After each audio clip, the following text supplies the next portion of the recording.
I'm super grateful that we can now discuss a little bit about responsibility, global challenges we have. And I'm really, really happy to bring really impressive people on stage that are doing a lot about the future. And please give a round of applause for this amazing panel, Brigitte, Mohn, Ferry, Heilemann, and Sebastian.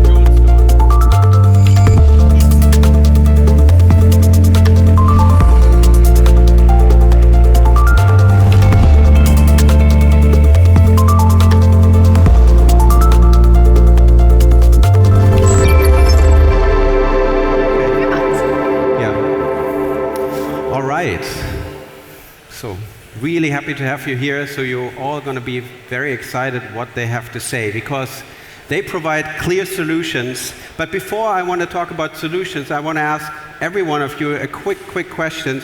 What do you think is the current biggest pressing challenge in the world? Brigitte, you want to start? Definitely climate change and the awareness that we have to re-engineer economy, value change, and getting the next society into the loop. And Ferry?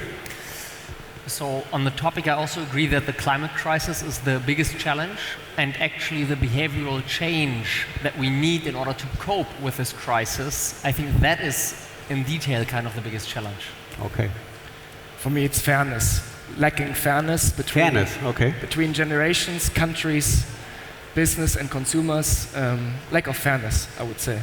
That's a good point. Thank you for giving a quick update. I want to address a point quite quickly, because we're going to have questions from the audience, and I have a bunch of questions. But let's talk about Greta. I want to talk about Greta because, Brigitte, you just met her in Davos. How was it? She's polarizing. What is your view on Greta, and why do you think she creates so much conflict in different opinions? Who wants to start? I met her and she was amazing. I think she's one of, I have two children and one of them is 15. And if it would be my child, I would be extremely proud. Standing in front of millions of people saying, we have all the scientists in the world, all the studies, please be aware of that we have to do something about the next generations and the responsibility we're facing for this planet. And she experienced a lot of hatred, a lot of disbelief, and she's not giving up. She's extremely brave and courageous, saying we stand up even though we don't have a vote, we don't have a voice, but we're fighting for what we believe has to be done.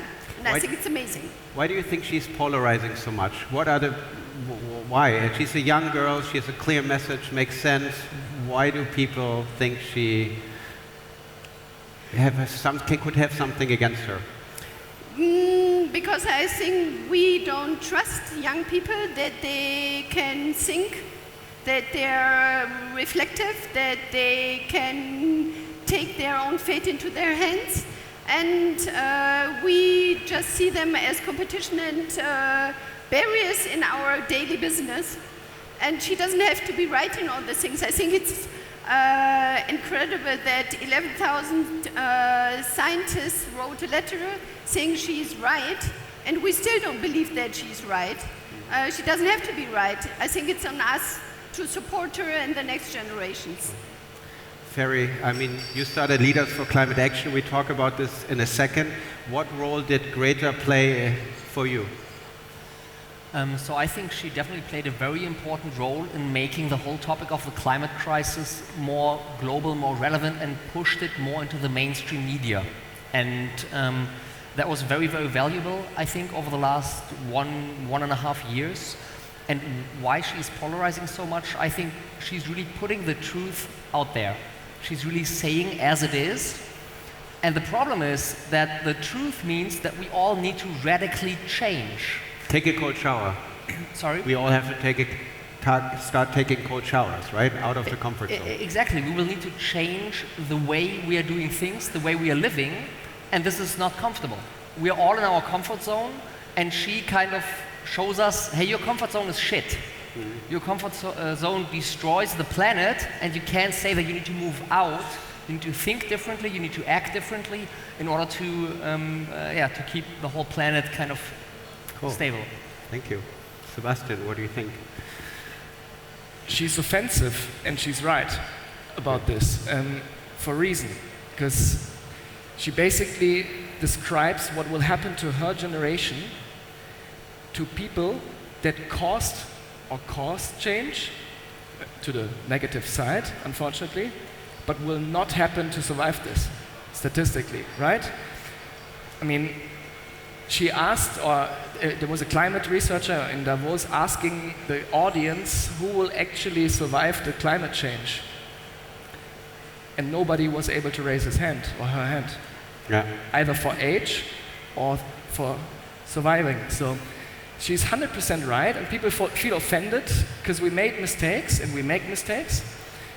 And that's usually the moment you feel offended, when you acknowledge that someone is right. You are touched emotionally, and that's her entire strategy. And that's what I love about her.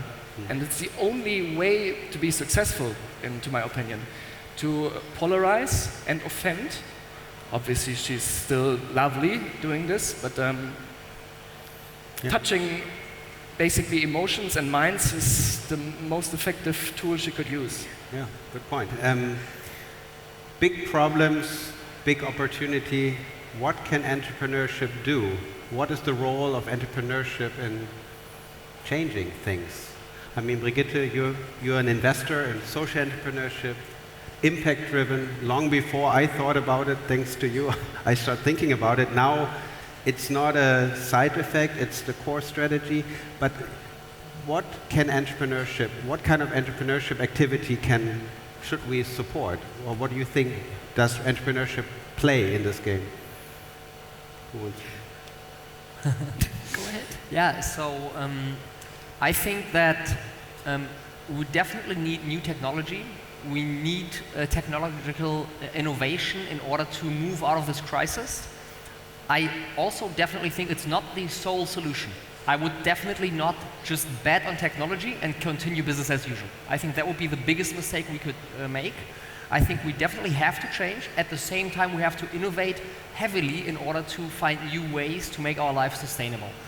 And entrepreneurs obviously always play a very important and vital role in finding new solutions and developing new technologies. And therefore, we should invest much more into climate tech, green tech, sustainability impact companies that are tackling this problem that we're currently having. Yeah? And I also see, for example, I'm a venture partner at Early Bird, and we also created a climate tech practice there. So one of the focus areas now is climate tech. And we've already seen more than 300 deals in the last 6 months. Most of them are pretty early, so it's still a very young kind of idea. But I see more and more talent that is now flowing into the climate tech, and people that have formerly been working with McKinsey, they now actually want to work on something where they can really have impact. Yeah, that's great news. I mean, Brigitte, you have been, before they put the clause in, you already invested into social entrepreneurs. How do you find them, and what makes your investment? When do you invest in what kind of businesses and people? I mean, we had many families around Germany and around the world who were thinking about sustainability. I mean, how can we drive an economy that's more sustainable and not fast food, fast fashion, fast driving, and using all the resources we're having on this planet?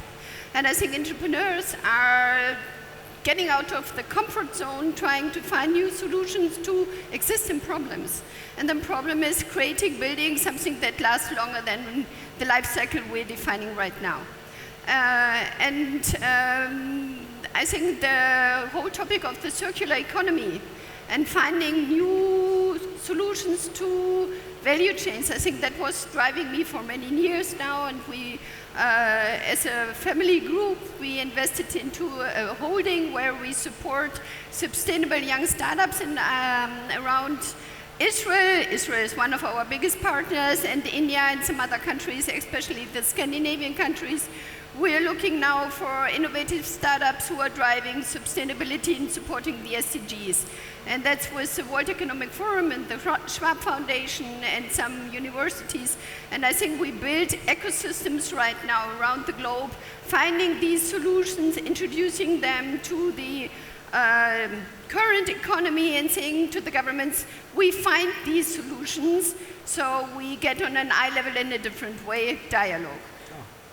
So, Sebastian, you are driven by, let's say, an impact, a purpose.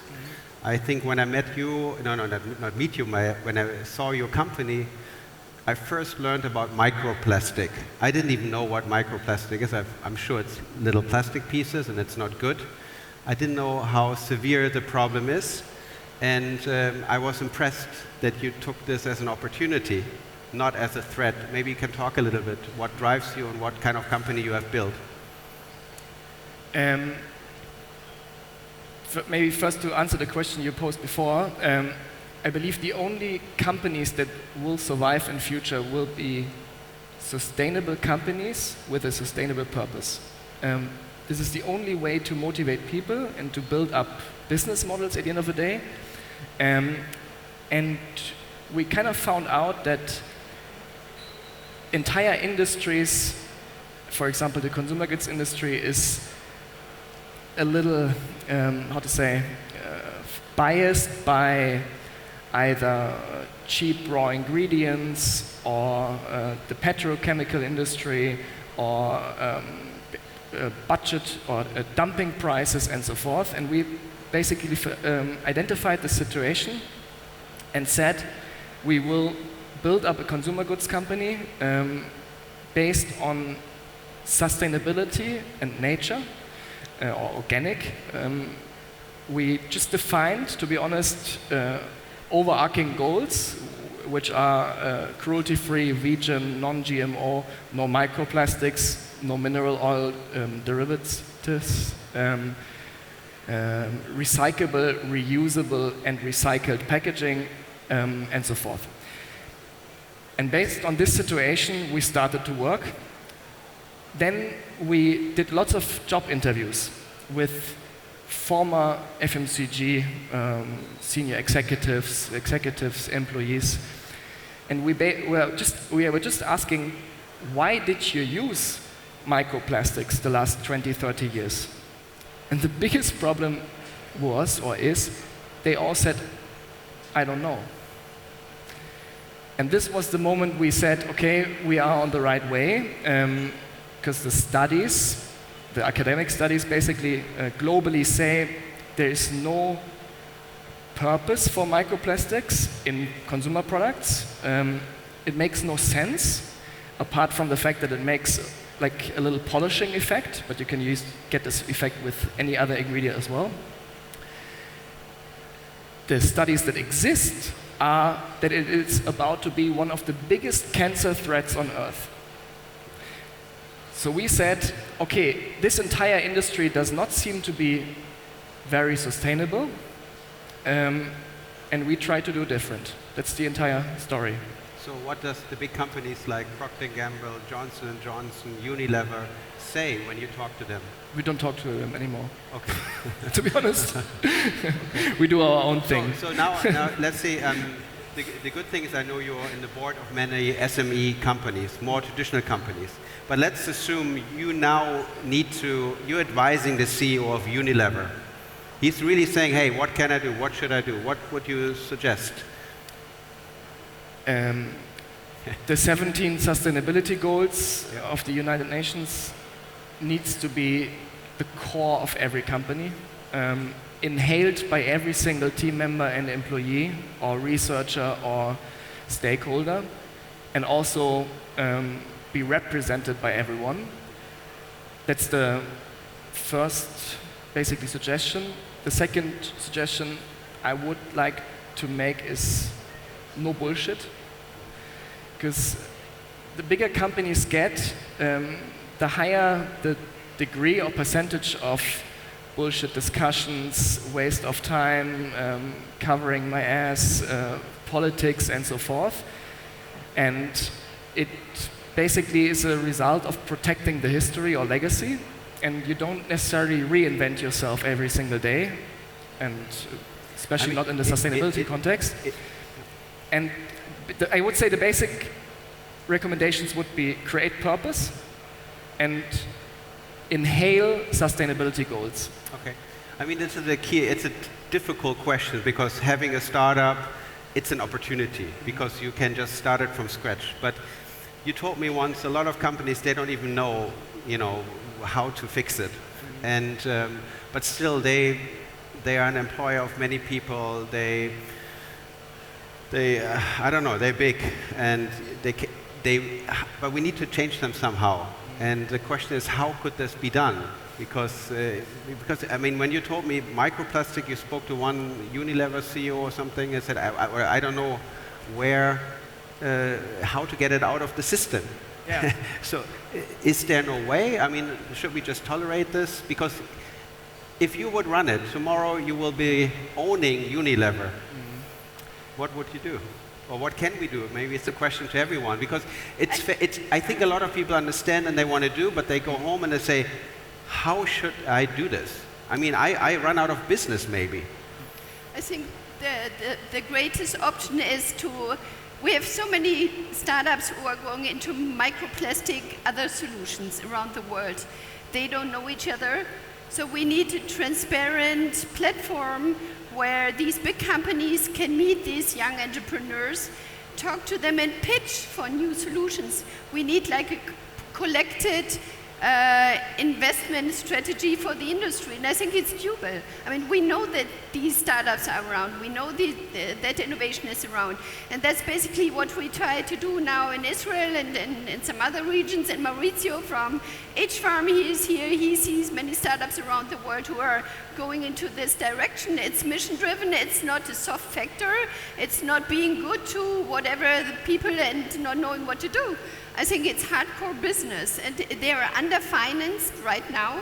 They don't get the same access to the capital markets, and we have to change the investment patterns, and that's what we need. And we need the big guys as partners, not as competitors or even worse, as enemies. And I think that's what we, with the young entrepreneurs, have to basically teach them, that we are interesting.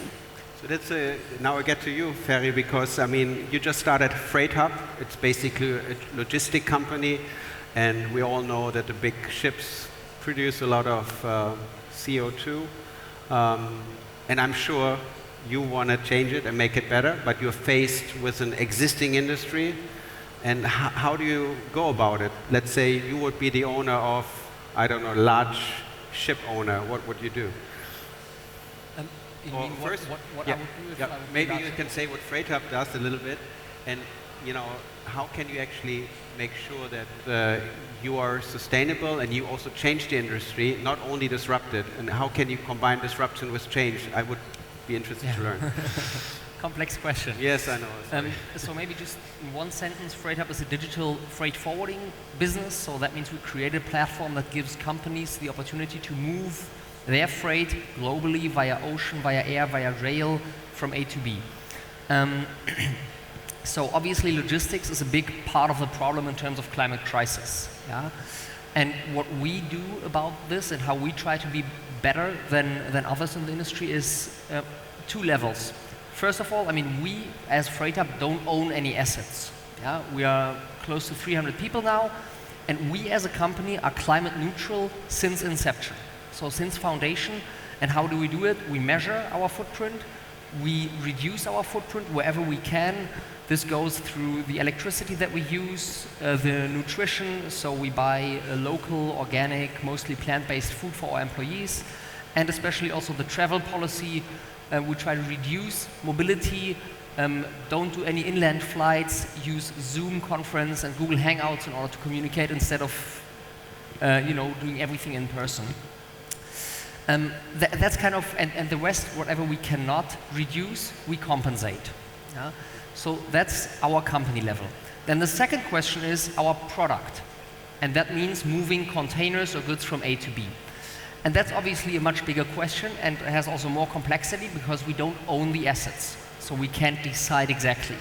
But we do have technology in place, and the very first step is to make it transparent what transport mode and what transport method is emitting how much CO2. Yeah?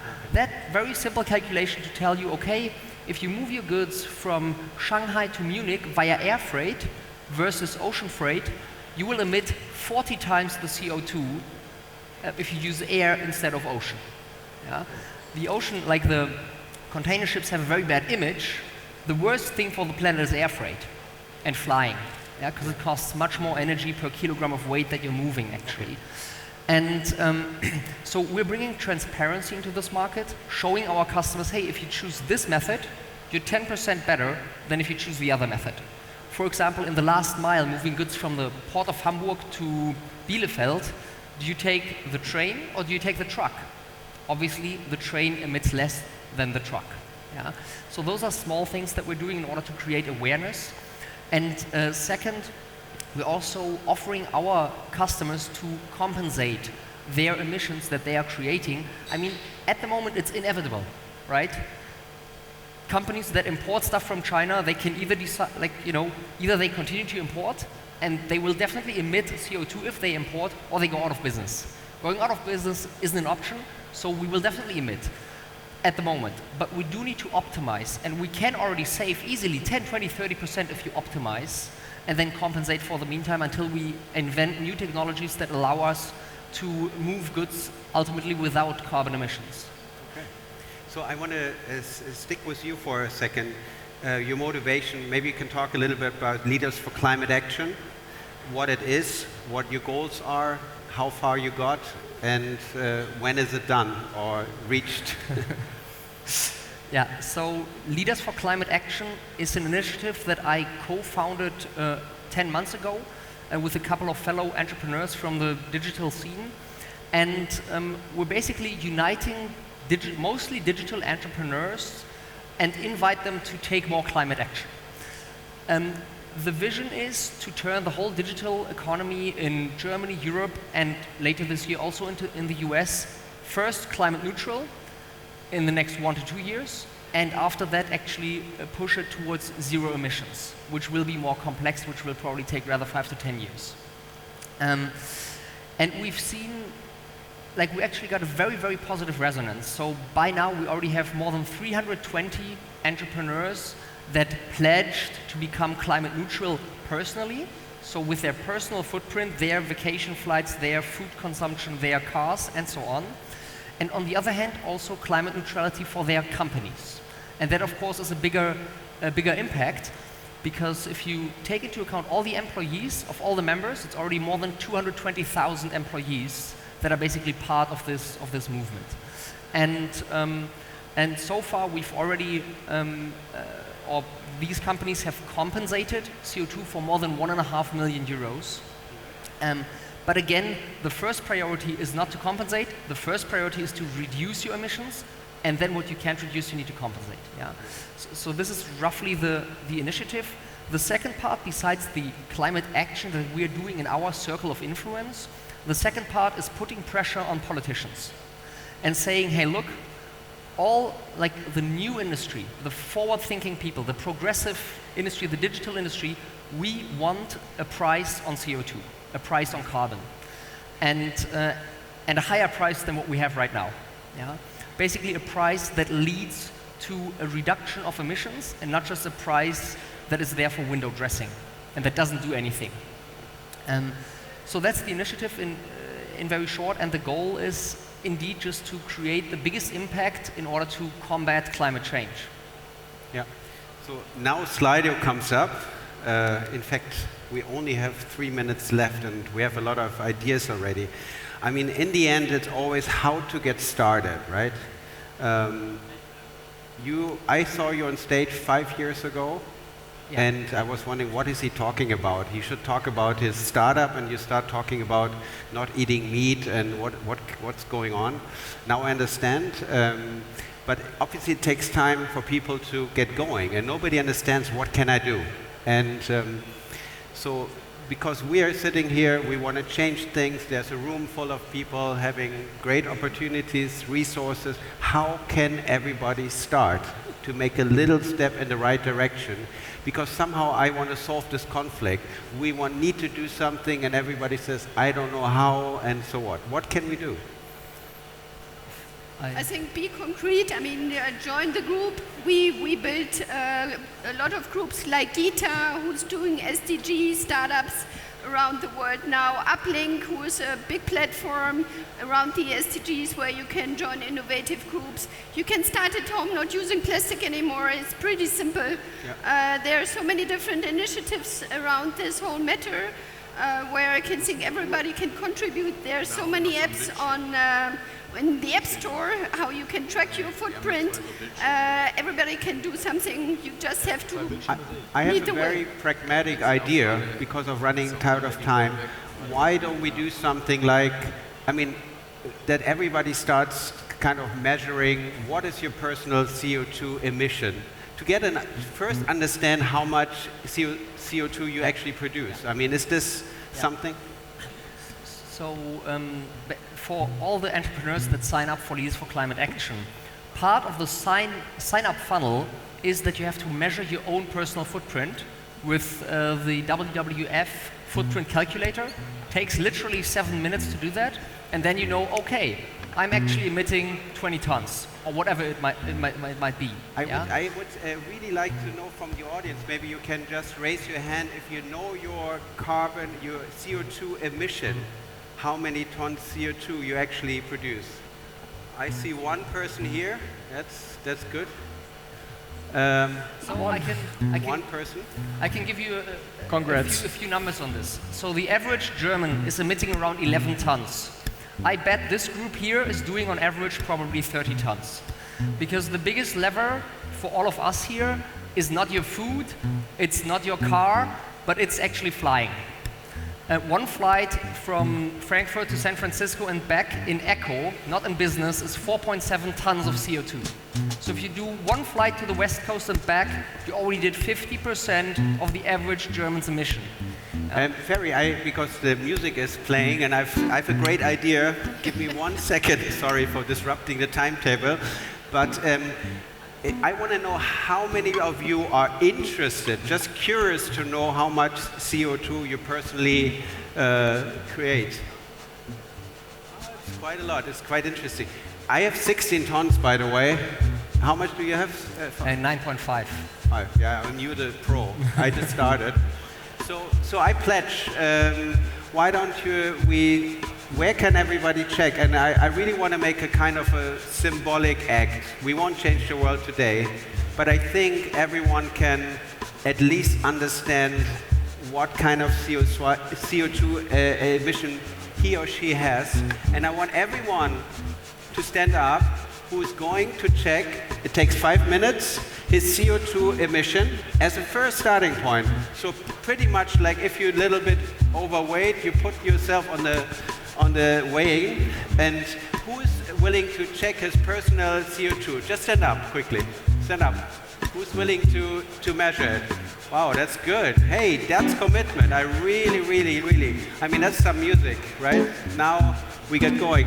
Where can we do this? At the WWF footprint calculator, for example.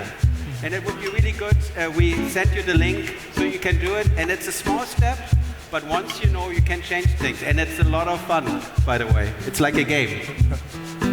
Okay, then I want to thank you everyone and for your time being here and hopefully inspiring a lot of people that Hinterland becomes the platform for innovation and shaping our future. Thank you very much.